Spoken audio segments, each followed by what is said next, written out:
So we're back here at Wilson's Orchard and Farm and kind of reviewing what we've planned and what we have done so far on that plan in terms of revamping our 90-acre farm here. So basically this map pretty well encapsulates it's actually like 89 acres. We've got woods around the outside edges on 3 sides, Dingleberry Road on the other side. Our farm market building is here, and we've got an equipment shed. This is our cidery and event center right here. Rapid Creek kind of bisects the farm, just goes right down through here. Beautiful creek. We do have horseshoe-shaped pond right there.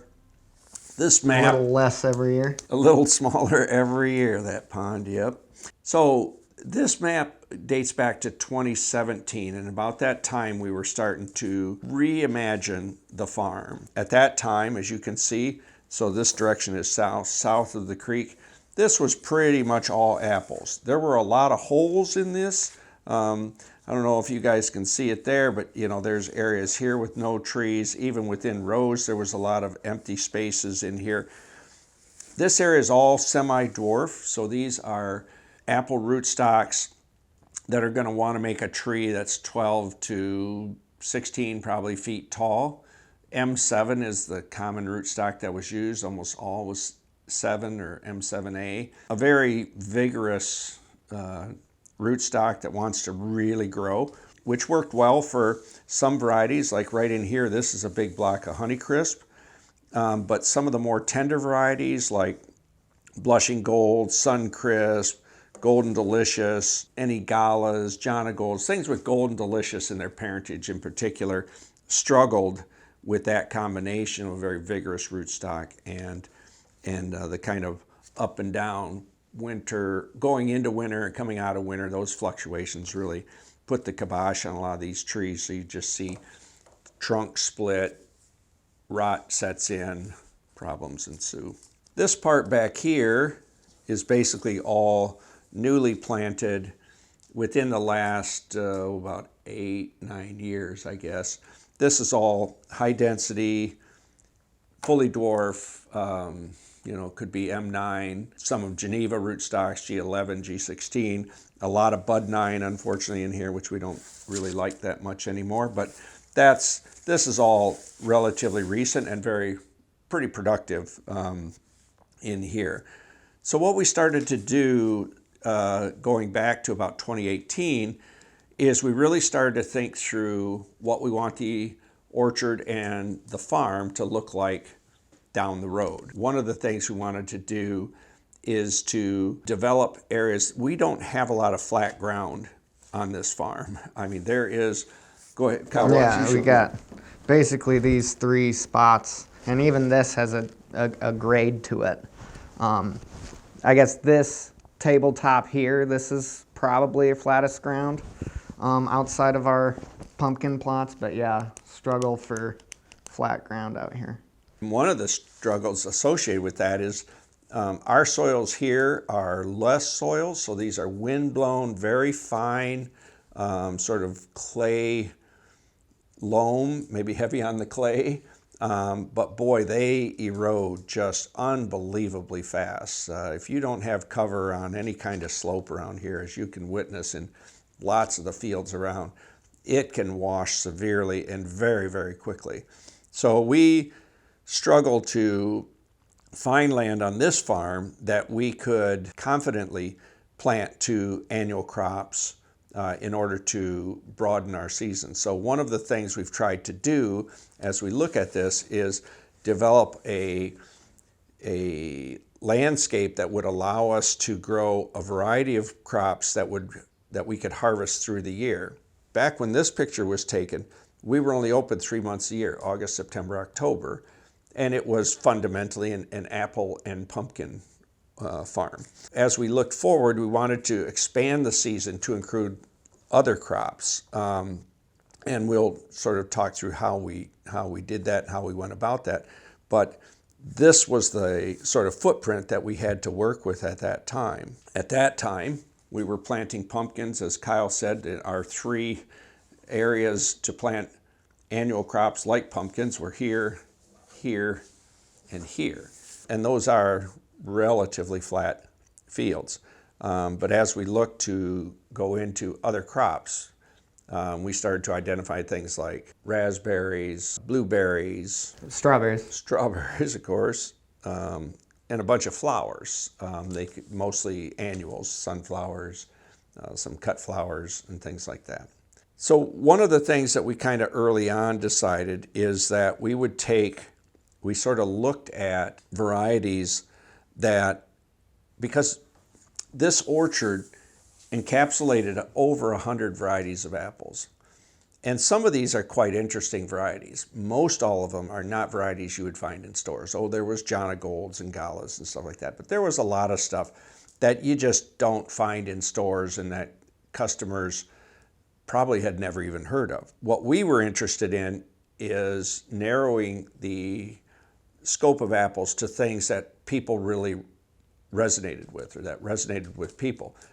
It could be they're extra crunchy, or they're extra flavorful, or they had a particular application.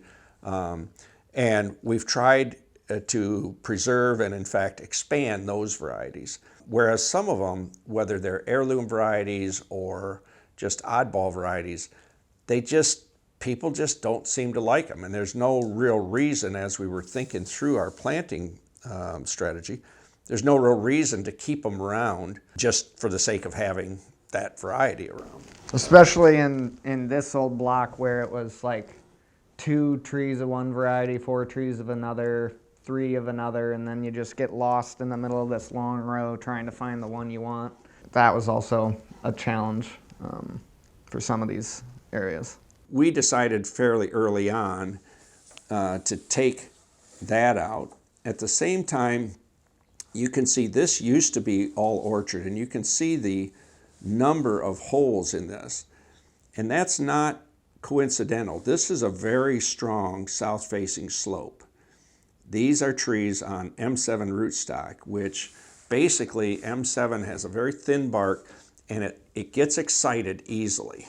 Like some people, but they get a little bit in the dead of winter, they can get enough sunlight. If you had, say, a snow cover and bright sunny day, south-facing slope, you have at least 2x sunlight because you have reflection off the snow, and then you have a south-facing slope, so your sun is just beating almost directly perpendicular on the trunk of that tree, and you could just see these trees suffered miserably. And the only varieties this was a row of Lodi's, which is a very hardy variety, and this was a row of Honeycrisp here. This was Song of September here, but everything else pretty much in here just couldn't handle it. So we took this out first, we took this out second. We did keep some apples in here, but basically this became more or less, because it's a steep slope, it's not really suited for apples. We just made this kind of an area where people can romp. There's picnic tables and stuff up there, and it's very close to the farm market. So this is just kind of enjoy the terrain. And so then the next we took out this.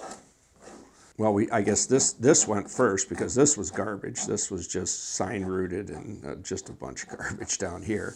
And then we took out this. And this is what kind of, maybe we didn't quite go all the way up, but this kind of became our strawberry patch here, planted in 2019. This 2022 will be the last year of these strawberries. But so we've gotten, 2020 was our first harvest off of them. They got nipped by a frost, so it wasn't a great year for that, but 2021 was a good harvest. This has slope to it for sure, but it is some of the flatter land we have. So another problem we were running into with our annuals, we had these 3 annual fields. We're only open for apples and pumpkins, so we needed as many pumpkins as we can get. We didn't really have a good rotation spot. We had a couple fields we'd try every once in a while. I think you said you used to plant some back here as well.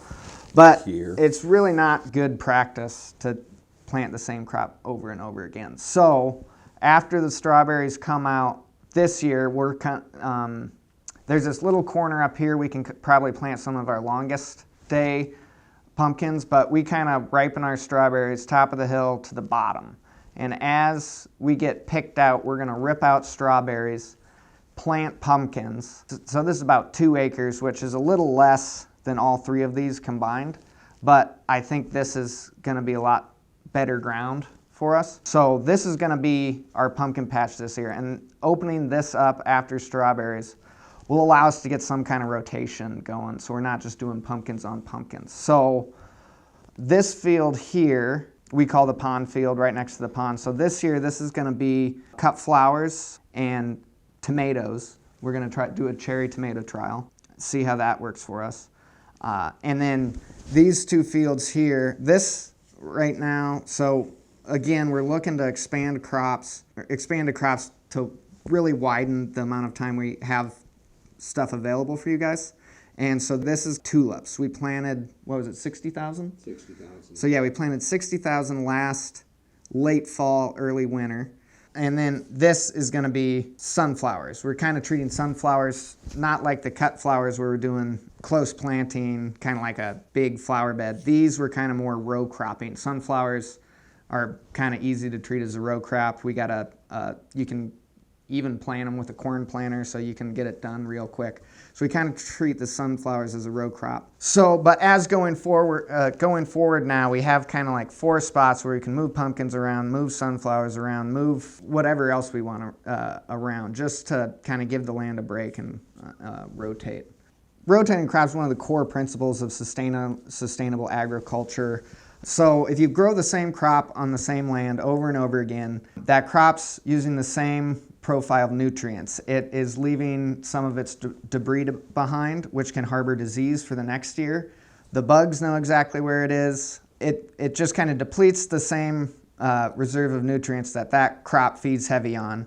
It increases disease inoculum, and it increases insect pressure if you just have the same crop in the same soil over and over again. So it's really good practice to move it. We've also expanded into more cover crops, some including legumes, which can fix some nitrogen for us, a more sustainable form of fertilizer rather than just getting in conventional granular fertilizer. So we're really trying to improve our soil and our practices by expanding the amount of land we have to kind of move stuff around, maybe give stuff a break for cover crops or what have you. Yeah, so that pretty much defines that north side of the creek. I will say that this dividing line, where the creek comes, is basically a nice little wild spot. You know, there's trees here, there's brush here, there's habitat for a lot of critters, wildflowers, wild bees. You know, this is important to us as well. Like Kyle said, we are doing cover crops and things and rotation to try and increase to try and make a more sustainable ag practice. At the same time, we recognize that it is an ag practice, and probably, you know, the highest calling for the land, as Wendell Berry would say, is in a lot of ways just leaving it be what it wants to be. This area grows really nice oaks, walnuts, and poison ivy, I would say. Not necessarily in that order. So then we come to the big bulk of the orchard, and as we said, I mean, this is an established, basically high density. Well, try to jot that around, but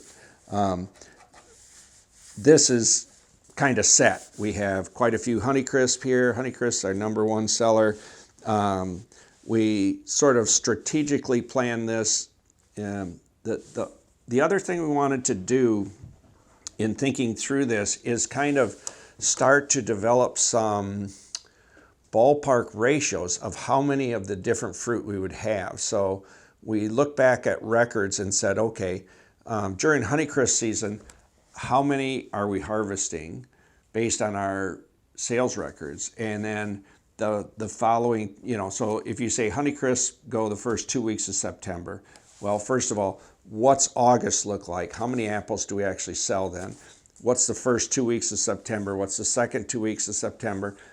What's the first 2 weeks of October? And what's late October look like?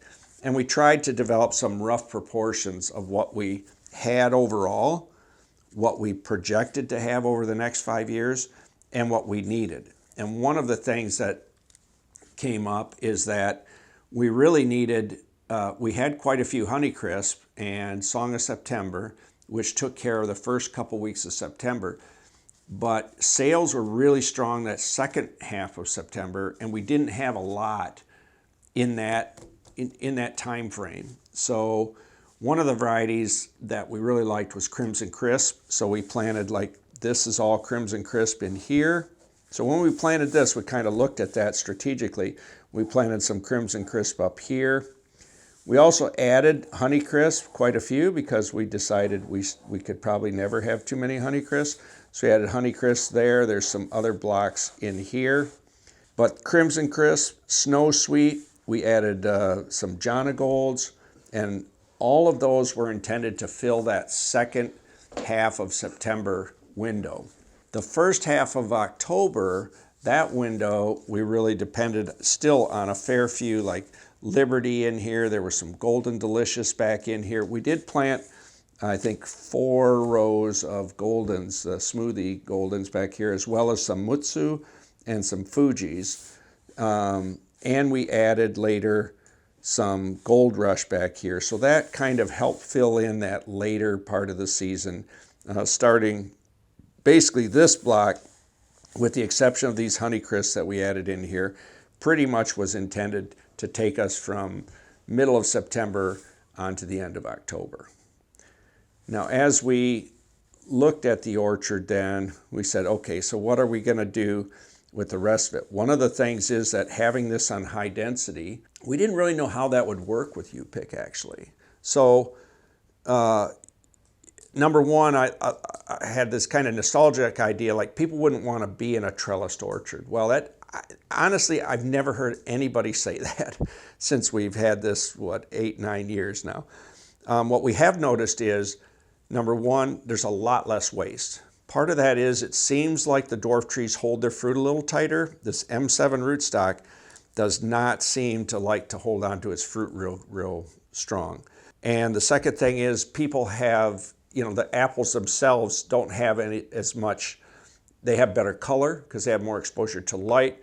It seems like people just themselves don't waste as many, pick it, look at it, now I don't want that one, throw it on the ground kind of thing. Having this bit of high density planting has shown us that we actually can probably produce as many apples as we need on a much smaller footprint. So that kind of encouraged us to look at this big blob here and say, okay, what do we want here?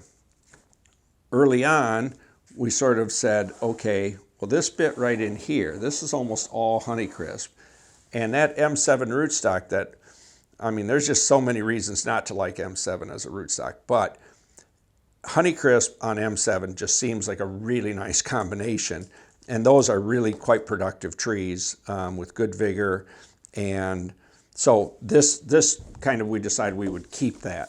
But up for grabs was basically this whole spot and this whole spot, and then this little wedge here that doesn't have Honeycrisp, and were a lot of varieties that were quite winter sensitive, like Jonagolds. One of the things that we decided is, like I said, we wanted more area to devote to other crops. So we basically have chosen this area right in here to come out of apples.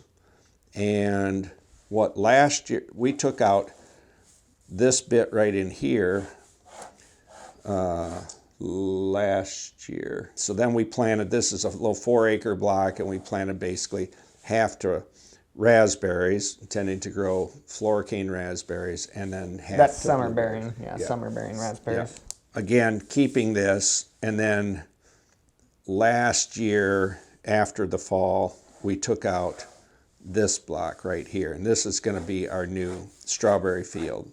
And we will grow these not on plastic, but in a matted row system, so that they'll have a lot more longevity, maybe 7 years. Yeah, possibly. 7-ish. Yeah. And that's just the traditional U-pick method in the Midwest. So this is going to be strawberries. That's the plan, and we've got that. And this is probably the flattest Yeah. land we have back here. So that first year when we plant, we're going to have a lot of bare ground. It shouldn't wash out too much.